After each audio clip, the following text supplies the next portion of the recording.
একটু নিয়তটা পরিবর্তন করে কাজের পদ্ধতি চেঞ্জ করলেই ইবাদত হয়ে যাবে। বাসায় গিয়ে যদি ঘুমান, একদম থাপাস করে লাইটটা অফ করলেন, আর এই যে মোবাইল টিপতে টিপতে ঘুম দিলেন, এই ঘুমে কোনো নেকি নাই। কি আছে? কোনো নেকি নাই, কিন্তু খালি রেস্ট নেওয়া হবে। রেস্ট নেওয়া হবে, ওই ঘুমের মধ্যেই শয়তান এসে চেপে ধরবে। ধরে না প্রধান, চেপে ধরুন। আর যদি বিছানটা সুন্দর করে ঝাড়েন, বিসমিল্লাহ বলে লাইটটা অফ করেন, দরজাটা বিসমিল্লাহ বলে বন্ধ করেন, এই যে আপনার খোলা যে পাত্রগুলো আছে, পানি খাওয়ার পাত্র, জগ, গ্লাস, এগুলোকে বিসমিল্লাহ বলে ঢেকে দেন। ঢাকা কিচ্ছু না পেলে একটা কাঠি অন্তত বিসমিল্লাহ বলে রেখে দিতে হয়। একটা কাঠি অন্তত বিসমিল্লাহ বলে রেখে দিতে হয়। তারপরে আপনি মশারি খাটাচ্ছেন, বিছানা ঝাড়ু দিচ্ছেন, পারলে একটু উজু করে আসলেন, এসে পড়লেন একবার সূরা ইখলাস, একবার ফালাক, একবার নাস, মানে কুল হুয়াল্লাহু আহাদ, কুল আউযু বিরাব্বিল ফালাক, কুল আউযু বিরাব্বিন নাস পড়ে শু দিয়ে এভাবে মাথাটাকে মাসাহ করলেন একদম গায়ের নিচ পর্যন্ত। এই কাজটা আরও একবার করলেন, আরও একবার করলেন, মানে 3 বার করলেন। এরপর আয়াতুল কুরসি পড়লেন, সূরা বাকারার শেষের 2টা বা 3টা আয়াত পড়লেন, যদি সম্ভব হয় সূরা মুলকটা পড়লেন। ওটা পড়ছেন না, ঠিক আছে, 33 বার সুবহানাল্লাহ, 33 বার আলহামদুলিল্লাহ, 34 বার আল্লাহু আকবার পড়লেন। পরে ডান দিকে কাত হলেন, হাতটাকে গালের নিচে রাখলেন, রেখে বললেন আল্লাহুম্মা বিইসমিকা আমুতু ওয়া আহইয়া।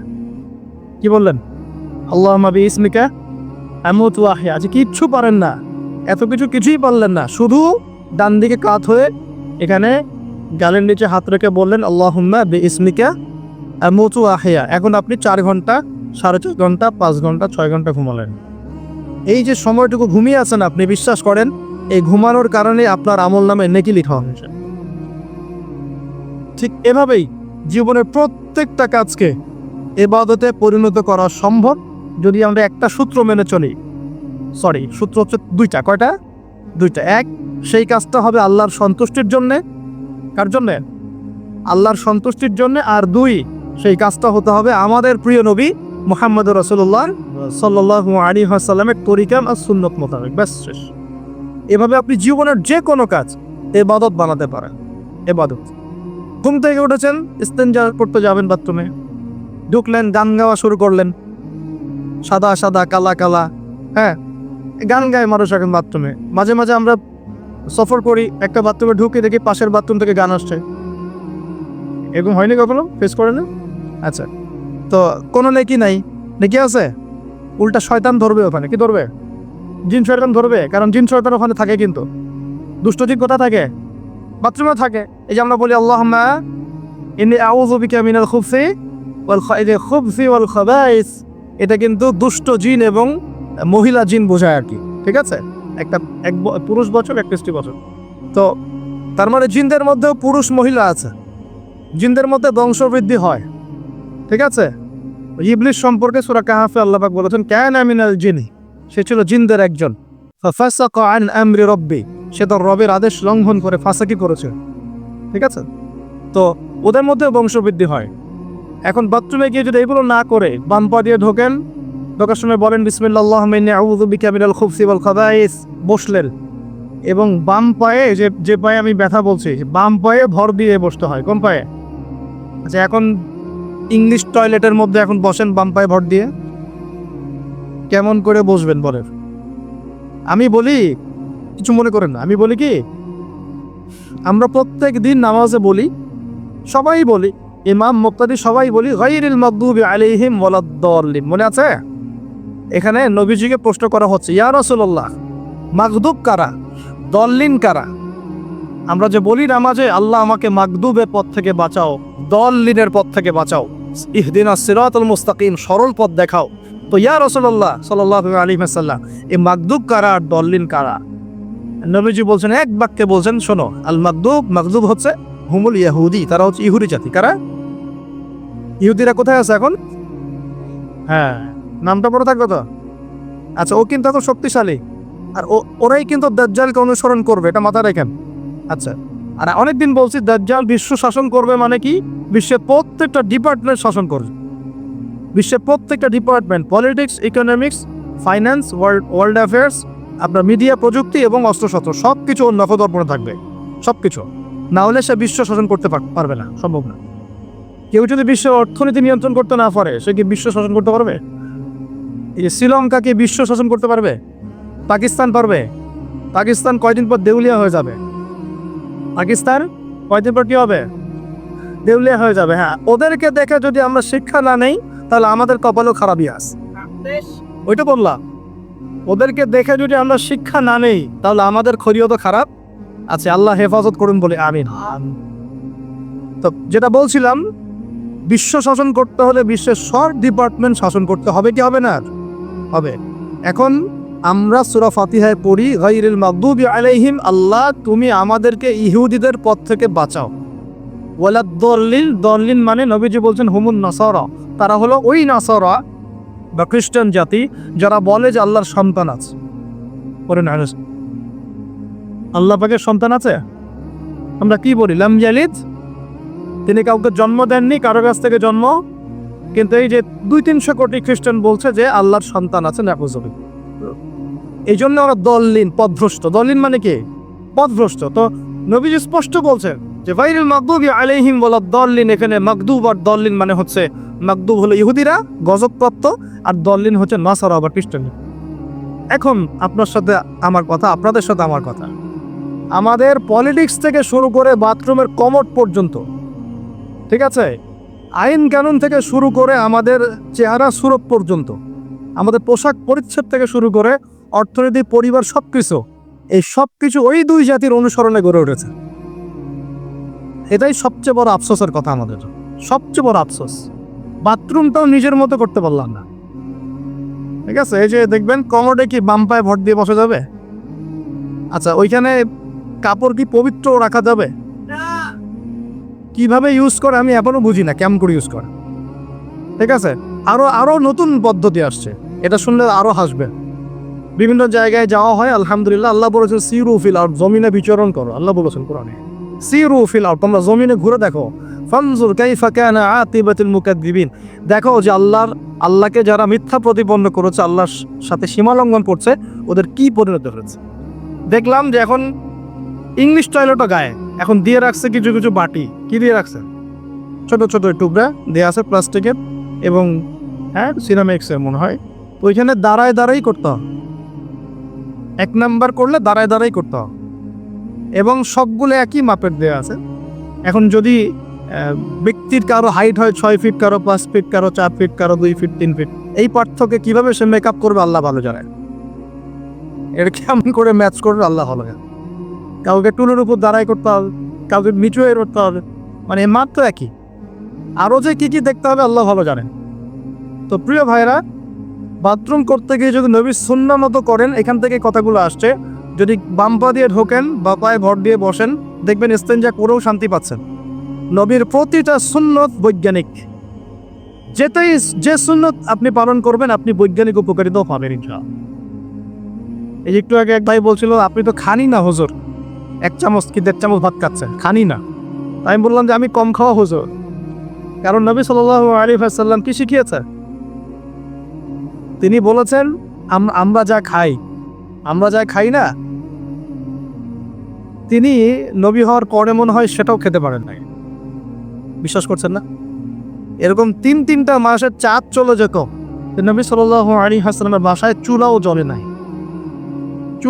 নাই। আর আমাদের তো একবেলা যদি না খাই তাহলে আল্লাহর উপর কত শেকায়াত, কত অভিযোগ, তাই না ভাই? আচ্ছা, তারপর তিনি বলছেন একজন ব্যক্তির এতটুকু খাওয়াই যথেষ্ট যে কোমর মেরুদণ্ডটা সোজা করতে পারে, আল্লাহর ইবাদত করতে পারে। আর যদি তোমাদের খেতেই হয় তাহলে পেটটাকে 3 ভাগ করে খাবে। কয় ভাগ? 1 ভাগ খাবার রাখবে, 1 ভাগ পানি খাবে, আর 1 ভাগ এই শ্বাস প্রশ্বাস চলাচলের জন্য ফাঁকা রাখবে। কয়জন এর উপর আমল করে দেখাতে পারে? কতজন মানুষ আছে? আর যারা একদম গোগ্রাসে খায়, এদের ব্যাপারে কোরআনে এবং হাদিসে কিন্তু মারাত্মক কথা আছে। আল্লাহর নবী সাল্লাল্লাহু আলাইহি ওয়াসাল্লাম বলেছেন যে তোমরা খুব বেশি ঢেকুর তুলো না। কি করো না?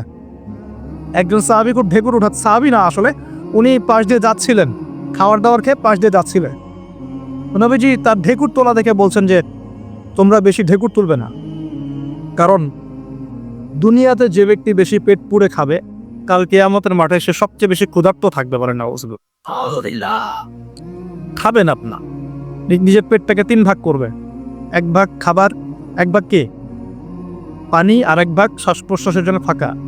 আর এই ব্যাপারে একটা কথা বলে দেই, শেষ জামানায় কিন্তু খাবারগুলো সব করাপ্টেড হয়ে যাবে। কি হবে? খাবার ভেজাল হবে, ভেজাল। এটার দলিল সূরা কাহাফে আছে, আমি এটা ব্যাখ্যা করব না আজকে। কাহাফে আছে, আমি ব্যাখ্যা করব না, শুধু ইন্ডিকেশন দিচ্ছি। 309 বছর ঘুমিয়েছিলেন আসহাবুল কাহফ। কত বছর? 309 বছর ঘুম থেকে উঠেই তারা প্রথম যে অনুভবটা করেছেন সেটা হলো তারা ক্ষুধার্ত। তারা কি ক্ষুধার্ত? দেখেন 309 বছর পর যদি আপনি ঘুম থেকে ওঠেন, আপনার কাছে এই দুনিয়াটা আজীব মনে হবে, হবে না? কিন্তু ওনারা ক্ষুধার্ত, পকেটে কিছু মুদ্রা ছিল, যেই মুদ্রাগুলোর মান 309 বছরও কমে যায় নাই। কমে গিয়েছে না। এখন আপনি আপনার মুদ্রা নিয়ে ঘুমান 300 বছর, দেখেন তারপর কি হয়। কি হবে? টাকা থাকবো না যাইবো গা? আচ্ছা, তারপরে শুনেন, এরপরে উঠেই তারা বলছে ফালিয়ানজুর আইয়ুহা আজকা তুআমা, এই মুদ্রাগুলো দিয়ে বাজারে কাউকে পাঠাও, তোমাদের 9 জন 10 জনের মধ্যে একজনকে বাজারে পাঠাও। ফালিয়ানজুর, সে যেন বাজারে গিয়ে দেখে আইয়ুহা আজকা তুআমা, কোন খাবারটা পবিত্র খাবার, ফ্রেশ খাবার। ঘুম থেকে উঠেও ফ্রেশ খাবারের দিকে তাদের নজর কেন? আর এই সূরা আপনাকে দাজ্জালের ফিতনা থেকে বাঁচাবে কেন? আর দাজ্জালের যুগেই বা সব, দাজ্জালের শাসনের যুগে সব খাবারগুলো আস্তে আস্তে ম্যানুফ্যাকচার্ড এবং ভেজাল হচ্ছে কেন? এগুলোর মধ্যে মিল আছে না? তার মানে যত জামানা শেষের দিকে যেটা থাকবে, খাবারে ভেজাল তত বাড়তে থাকবে। এই সময় আপনাকে অবশ্যই ফ্রেশ খাবার খুঁজে খুঁজে বের করতে হবে। খাবার আগে মানুষ খেত, খাবারের মধ্যেই চিকিৎসা ছিল, তাই না? রোগের আরোগ্য ছিল। এখন সেই খাবার খেয়ে মানুষ অসুস্থ হয়ে যাচ্ছে। বুঝতে পারছেন না? খাবারের মধ্যে থাকে উপাদান, ভালো উপাদান, যে উপাদানগুলো পেটের ভিতরে গেলে, শরীরে গেলে শরীরটা সুস্থ হয়। এখন সেই খাবার খেয়েই মানুষ অসুস্থ হয়ে যাচ্ছে। এটা কোন হাদিসের সাথে মিলে জানেন? আনতালিদাল আমাতু রাব্বাতুহা, দাসী তার মনিবকে জন্ম দিবে। দাসী মনিবকে জন্ম দিবে মানে হচ্ছে সমাজের ন্যায় অন্যায়, হক বাতিল, সত্য মিথ্যার মানদণ্ড উল্টে যাবে। যেটা ভালো সেটা হয়ে যাচ্ছে খারাপ, খারাপটা হচ্ছে ভালো। সমাজের সত্যবাদী ব্যক্তি হয়ে যাচ্ছে মিথ্যাবাদী, মিথ্যাবাদীকে মানুষ সত্যবাদী বলা শুরু করছে। আমানতদার ব্যক্তি হয়ে যাচ্ছে খেয়ানতকারী, খেয়ানতকার ব্যক্তিগুলো আমানতদার হয়ে যাচ্ছে। সমাজের সবচেয়ে ভালো মানুষকে মানুষ খারাপ বলছে, সবচেয়ে খারাপ মানুষকে খুব ভালো বলছে। উল্টে যাচ্ছে, খেয়াল করে দেখেন, উল্টে যাচ্ছে। বাবা এখন বাবার হাতে ছেলে মায়ের খাচ্ছে, ছেলের হাতে মা মায়ের খাচ্ছে। এরকম হচ্ছে না? যাকে একটা দায়িত্ব দিয়ে রাখবেন, যে বাবা তোমার উপর আমি বিশ্বাস করলাম, দায়িত্ব দিলাম, সে আপনার বিশ্বাস ভঙ্গ করে রেখে দিচ্ছে। এই হচ্ছে না? বিশ্বাস উড়ে যাচ্ছে, প্রতারণা বাড়ছে। মানে কি? মানুষ আল্লাহ পাকের হালালগুলোকে হারাম করে নিচ্ছে, হারামগুলো হালাল করে নিচ্ছে। বুঝতে পারছেন না মনে হয়?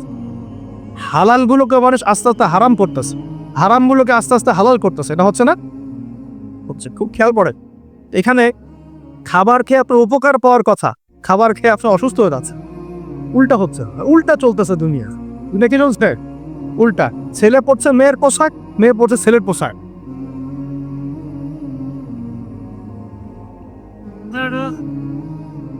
বসেন। বিসমিল্লাহির রহমানির রহিম।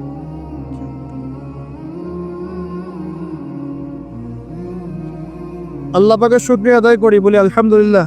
কি নবী সাল্লাল্লাহু আলাইহি ওয়াসাল্লামের প্রতি দরুদ পেশ করি, বলি আল্লাহুম্মা সাল্লি আলা মুহাম্মদ, আল্লাহুম্মা বারিক আলা মুহাম্মদ। সম্মানিত উপস্থিতি, যে কথা বলছিলাম, পরিবেশটা একটু রক্ষা করেন। আমরা খুব লম্বা করব না, গুছাই শেষ করছি ইনশাআল্লাহ। বসেন। আমরা যে পয়েন্টে ছিলাম সেটা হলো যে আমরা যদি আমাদের জীবনের প্রতিটা কাজ দুইটা শর্ত মেনে চলি, তাহলে প্রতিটা কাজ কি হবে বলেন? ইবাদত হবে। কি হবে? ইবাদত। শর্ত নাম্বার 1, প্রত্যেকটা কাজ করতে হবে আল্লাহর সন্তুষ্টির জন্য। কার সন্তুষ্টির জন্য? আর 2 নাম্বার, প্রত্যেকটা কাজ করতে হবে একজন ব্যক্তির আদর্শে। তার নাম কি? মুহাম্মদ রাসূলুল্লাহ সাল্লাল্লাহু আলাইহি ওয়াসাল্লাম। এখন সব কাজ বলতে কি শুধু নামাজ, রোজা, হজ জাগার না? জীবনের সব কাজ। এই একটা জিনিস যদি বুঝতে পারি, আমাদের আজকের ওয়াজ সফল ইনশাআল্লাহ। আমরা আমাদের জীবনের প্রতিটা কাজ আমাদের প্রিয় নবী মুহাম্মদ রাসূলুল্লাহ সাল্লাল্লাহু আলাইহি ওয়াসাল্লামের তরিকা মতো করবো ইনশাআল্লাহ। রাজি আছেন ইনশাআল্লাহ? তাহলে এখন বলেন, 5 ওয়াক্ত নামাজ নবীর তরিকায় পড়া যাবে তো ইনশাআল্লাহ? নবীর তরিকায় নামাজ মানে ধীর স্থির ভাবে নামাজ। আমি এই তর্কে যাব না হাত বাঁধবেন কোথায়, ঠিক আছে? ওই তর্ক সবাই করে না, ওই তর্ক সবাই করে না। এই মাসআলাগুলোকে নিয়ে যারা মুফতি আছেন তারা কথা বলেন, আমি মুফতি নই, অতএব এই মাসআলাগুলোকে নিয়ে আমি আপনাদের সাথে কোনো কথা বলছি না। আমি বলছি আপনাদেরকে নামাজ প্রতিষ্ঠা করা, কায়েম করার মানে হচ্ছে নামাজটা হতে হবে নবীর মতো খুশু খুজুতে। খুশু খুজু কি জিনিস? নামাজটা ধীর স্থিরভাবে হবে। নামাজে কি পড়ছি সেটা বোঝার চেষ্টা করতে হবে, নামাজে কি বলছি আল্লাহর সাথে সেটা বোঝার চেষ্টা করতে হবে। নামাজে রুকুর অর্থ কি, তাসবিহ কি, সেজদায় আমি কি পড়ি, দুই সেজদার মাঝখানে দোয়ার অর্থ কি, তাশাহুদ দোয়া মাসুরের অর্থ কি, নামাজের সেজদায় আমি বেশি বেশি দোয়া করতে পারছি কিনা, নামাজ পড়েও আমি গোনা থেকে বেঁচে থাকতে পারছি কিনা, এই বিষয়গুলো বেশি ইম্পর্টেন্ট। আমি কি বোঝাতে পারছি? নামাজ ধীর স্থিরভাবে, রিল্যাক্সে, তাড়াহুড়ো নাই, বুঝে বুঝে পড়ার চেষ্টা করবেন। আল্লাহ পাক তৌফিক দান। যারা নামাজ ধরি ছেড়ে দেই তাদের জন্য একটা হাদিস, নবী সাল্লাল্লাহু আলাইহি ওয়াসাল্লাম বলেছেন, মান তারাকা সালাতান মুতাআম্মিদান ফাকাদ কাফা। মনে রাখবেন, নবীজি বলেছেন কেউ যদি তার উপরে অর্পিত ফরজ নামাজ ছেড়ে দেয়, নামাজ পড়াকে জরুরি মনে করে না, ফাকাদ কাফারা, সে ব্যক্তি কুফরি করলো। বল নাউযুবিল্লাহ। নামাজ কি ছাড়বো হয় ইনশাআল্লাহ? আল্লাহ পাক আমাদের সবাইকে 5 ওয়াক্ত নামাজি বানিয়ে দেন বলি আমি। এবং রমজান মাস আসার আগেই নামাজের স্পিড আবার ধরতে হবে, পারবো ইনশাআল্লাহ? আল্লাহ আমাদের সবাইকে কবুল করুন বলি আমিন। এবং রমজান মাসে সুস্থতার সাথে রোজা রাখার তৌফিক দান করুন। রমজানের শব্দটা যখন এসেই গেল, আর দুটো কথা বলি। রমজান মাসের সবচেয়ে বড় বৈশিষ্ট্য হচ্ছে এই মাসে আল্লাহ পাক কোরআন নাজিল করেছে। কি করেছেন?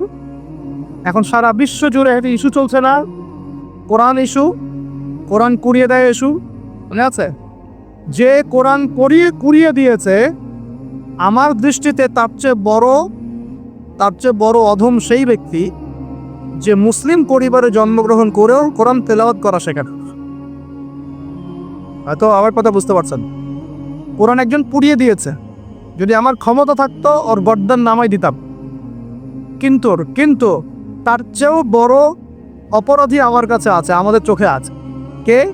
যে মুসলিম পরিবারে 20-30-40 বছর থেকে আছে, মুসলিম সমাজে, মুসলিম পরিবারে নামাজে যায়, ইমামদেরকে চেনে, আলেমদের সাথে সম্পর্ক আছে, এরপরেও সে কোরআন তেলাওয়াত করতে পারে না। এ বড় অপরাধী আমার কাছে। কে বড় অপরাধ? এটা লজ্জার না? একটা মুসলিম পরিবারের থেকে আমি কোরআন তেলাওয়াত করতে জানবো না, লজ্জার না? নাকি আপনারা সেই সব শায়েখ হতে যাচ্ছে এ কোরআন তেলাওয়াতও করতে জানে না, বাহাসের জন্য ডাকে মানুষকে? দেখেন নাই এরকম আছে না? মনে হয় যেভাবে ইসলাম পালন করা যাবে। ইসলামের জ্ঞান অর্জনের প্রথম ধাপটাই হচ্ছে বিশুদ্ধ করে কোরআন তেলাওয়াত করা শিখা। প্রথম ধাপ কি? আগে বিশুদ্ধ করে কোরআন তেলাওয়াত করা শিখতে হবে, এরপরে আসবে কোরআন হিফজের ব্যাপার, আরবি ব্যাকরণ শেখার ব্যাপার, কোরআনের তাফসীর করার ব্যাপার, হাদিসের ইবারত পড়ার যোগ্যতা অর্জন করা, আস্তে আস্তে আকীদা পড়বে, উসুলের বই পড়বে, ফিকহের বই পড়বে, তারপর এই যে আপনার কুতুবে সিত্তা পড়ে শেষ করবে, তারপরে গিয়ে সে মাশাআল্লাহ একজন দায়ী, আলেম, মুফতি এগুলো হচ্ছে। আলহামদুলিল্লাহ। তো শুরুটা কোত্থেকে হচ্ছে? কোরআন বিশুদ্ধ করে তেলাওয়াত করা। এই শুরুটাই যদি আমাদের ঠিক না হয়, তাহলে কি কোরআন ঘরে রেখে খালি চুমু খেলে হবে? কোরআনকে খালি চুমু খাওয়ার জন্যে? কোরআন থেকে তাবিজ লেখার জন্যে? কোরআন বাবা মারা গেলে কোরআন তেলাওয়াত করবে এই জন্যে? 40 দিন কোরআন তেলাওয়াত করবে এই জন্যে? কেউ মারা গেল, ব্যাস আমরা কোরআন দিয়ে একটা মাহফিল করে দিলাম, ব্যাস সব হয়ে গেল? আস্তাগফিরুল্লাহ। আল্লাহ পাক আমাদের সবাইকে যেন কোরআন তেলাওয়াত শেখার তৌফিক দান করেন। একটা চ্যালেঞ্জ গ্রহণ করেন যে আমি নিজে কোরআন তেলাওয়াত করা শিখবো, আরো 10 জনকে শিখাবো। যা পারা যাবে না? যদি এই একজন প্রত্যেকে যদি নিজে শিখি, আর প্রত্যেকে যদি 10 জন করে শিখাতে পারি, শোনেন, প্রত্যেকে যদি নিজে শিখি এবং নিজ নিজ পরিবার বা নিজের আমার আন্ডারে যারা আছে, মনে করেন আপনি একজন একটা গার্মেন্টসের মালিক, আপনার আন্ডারে অনেক মানুষ চাকরি করে না, নিজে নামাজ পড়লেন, নিজে কোরআন তেলাওয়াত করা শিখলেন, আপনি যদি তাদেরকে নৈশকালীন কোরআন শেখা, সবার নেকি আপনি পাচ্ছেন না? আপনার পরিবার আছে, পরিবারে আপনি নামাজ পড়েন, এখন আপনি কোরআন তেলাওয়াত করতে জানেন, আর আপনার মা, বোন, স্ত্রী, সন্তানদেরকে আপনি শেখালেন, এই পুরো পরিবারটা কোরআন ওয়ালা হলো না? একটা সমাজের দায়িত্বশীল আমি। হ্যাঁ, চেয়ারম্যান সাহেব মনে করেন বললেন যে আমি নামাজ পড়ি, আমি কোরআন তেলাওয়াত করতে জানি, আমি এলাকার সব মানুষকে কোরআন তেলাওয়াত করা শেখাবো ইনশাআল্লাহ। পারা যাবে না? এভাবে যদি সবাই দায়িত্ব নেই, আমার বিশ্বাস 10 বছরের মধ্যে বাংলাদেশের 16 কোটি মানুষের কোরআন শেখানো যাবে চান। ওই দিন আর স্লোগান তুলতে হবে না, জাল কোরআনের আলো ঘরে ঘরে চাল, অটোমেটিকলি সবার ঘরে কোরআন জ্বলে যাবে। জানবে না? এই কাজটা না করে খালি স্লোগান দিলে কাজ হবে? বলেন তো কাজ হবে? এই যে একটা আয়াতই বললাম, গায়রুল মাগদুবি আলাইহিম ওয়ালাদ-দাল্লিন, এখন তো বুঝলেন আয়াতের অর্থ কি? আল্লাহর রাসূল আমাদেরকে বলছেন তোমরা ইহুদিদের পথ অনুসরণ করো না, তোমরা নাসারাদের পথ অনুসরণ করো না। কিন্তু বাস্তবতা হচ্ছে আমার সব ক্ষেত্রেই ওদের আদর্শেই চলছে না? আপনার বিয়ে শাদী, বিয়ের আগের অনুষ্ঠান, গায়ে হলুদ, আপনার পরিবার, আপনি যে মিডিয়াগুলো দেখছেন সেই মিডিয়াগুলা, হ্যাঁ, আপনার পলিটিক্যাল সিস্টেম, সুদভিত্তিক অর্থনৈতিক সিস্টেম, তারপরে আপনার কি বলবো, দেহের পোশাক পরিচ্ছেদ, লেবাস পোশাক, চেহারা সুরত, সবকিছু ওদের মতো না? আমি তো দেখালাম এমনকি বাথরুমের কমোড পর্যন্ত ওদের মতোই, তাই না? তো এখন এই একটা আয়াত বুঝলেই আপনি বুঝতে পারছেন যে আসলে সব তো উল্টা চলছে। এখন যদি পুরো কোরআনটা বুঝতে পারি, পুরো কোরআনের 6236টা আয়াতই বুঝতে পারি, তাহলে এই সমাজটা পরিবর্তন হতে সময় লাগবে। এই কারণেই তো কোরআন থেকে দূরে সরানোর জন্য এত পায়তারা চলছে। মানুষ চাচ্ছে, এক শ্রেণীর মানুষ চাচ্ছে বিশ্বের যে মুসলিমরা যেন কোরআন থেকে দূরে সরে যায়। তারা জানে যদি আমরা কোরআন থেকে দূরে সরে যাই আমাদেরকে শাসন করা সহজ হয়। ওই পশ্চিমারা আমাদেরকে শাসন সহজেই করতে পারে, আর আমরা যদি কোরআনকে আঁকড়ে ধরি ওদের বাপেরও ক্ষমতা নেই আমাদেরকে শাসন করি, বরং আমরা ওদেরকে শাসন করবো ইনশাআল্লাহ। আমরা করি না, এবারে করছেন 1200 কত বছর, 1200 বছর করেছি। কত বছর? বিশ্বাস করছেন না? ইতিহাস পড়েন, নবী সাল্লাল্লাহু আলাইহি ওয়াসাল্লামের যুগ থেকে শুরু করে এই তো 1914 সাল পর্যন্ত আমরা সারা বিশ্ব শাসন করেছি। মনে হচ্ছে গাল গল্প। এখন বিগত 70, 80, 100 বছরে আপনার কাছে মনে হচ্ছে যে শক্তি তো সব ওদের হাতে চলে গেছে, আমাদের হাতে নাই। ইনশাআল্লাহ তাআলা আবার ফিরে আসবে ইনশাআল্লাহ।